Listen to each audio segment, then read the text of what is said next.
श्री परमात्मने नमः।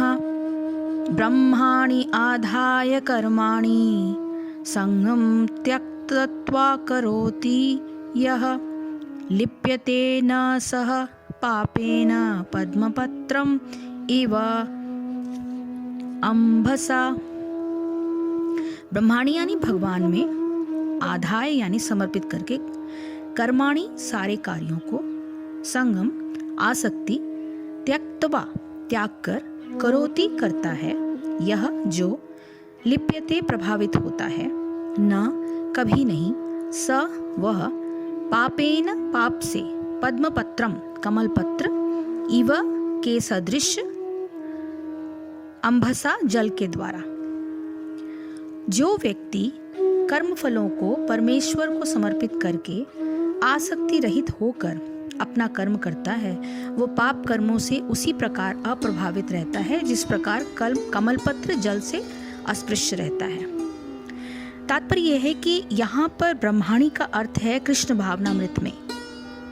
यह भौतिक जगत प्रकृति के 3 गुणों की समग्र अभिव्यक्ति है जिसे प्रधान की संज्ञा दी जाती है। वेद मंत्र सर्ववेद ब्रह्म तस्माद एतद् ब्रह्म नाम रूपमन्नम च जायते।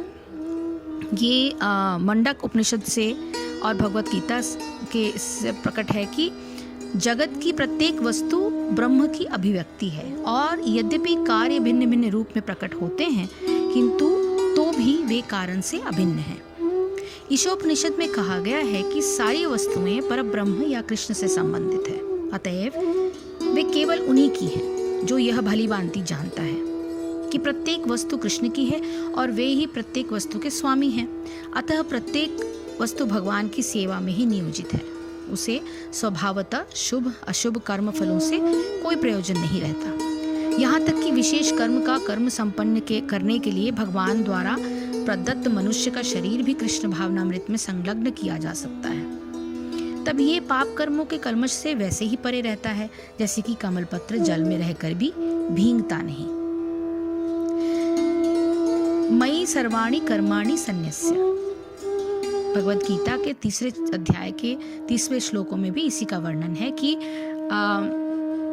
संपूर्ण कर्मों को मुझे यानी कृष्ण को समर्पित करो।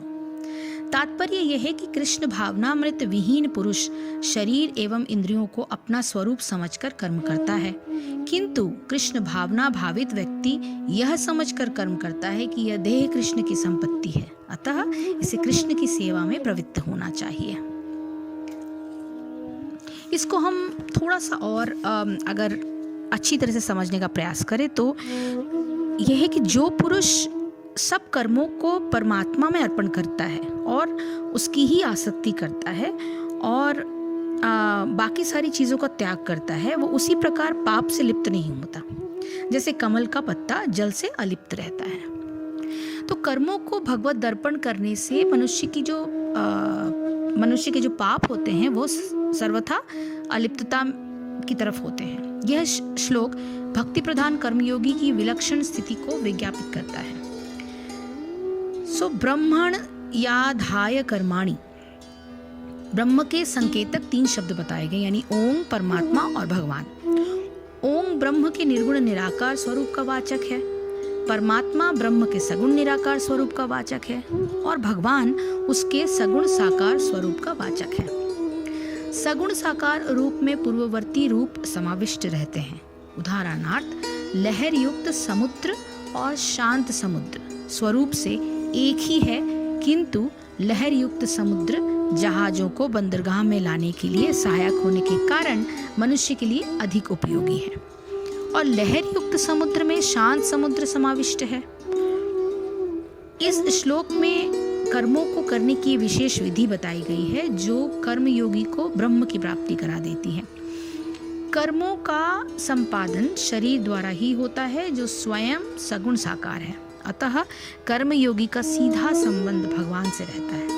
भगवान शब्द में परमात्मा और ब्रह्म का भाव सन्निहित रहता ही है, अतः भगवान के दिए हुए कर्णों द्वारा और भगवान की आज्ञा से ही भगवान का ही कर्म करने का भाव कर्मयोगी को सीधा भगवान से जोड़ देता है। इसलिए उसके सारे कर्म भगवान को ही भक्ति पूर्वक समर्पित होते हैं और ऐसा करने से वो सीधा ब्रह्म की प्राप्ति कर लेता है।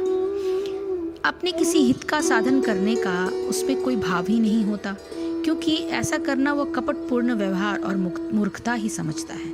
उसका सारा योगक्षेम एवं शरीर परिवार का निर्वाह भगवान स्वयं ही वहन करते हैं, ऐसा सोचने में लगता है। संगम त्यक्त्वा कर्मयोगी जो कुछ भी कर्म करता है उससे वो अपने किसी सुख की प्राप्ति का भाव नहीं रखता, क्योंकि वो अपने को भगवान का अंश जानकर अपने को सुखपूर्वक ही समझता है। किसी भी परिस्थिति में उसको लगता है मैं सुखी हूँ। सुख प्राप्ति की आशा ही आसक्ति या संग कहलाती है। इस संग से ही कामना उत्पन्न होती है, कामना से ही सारे पाप होते हैं।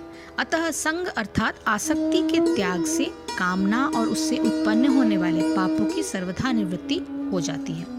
कर्मों को इस प्रकार करने से कर्मयोगी पाप से सर्वथा मुक्त हो जाता है। तीसरा है लिप्यते न स पापेन पद्मपत्र मिवाम्भसा।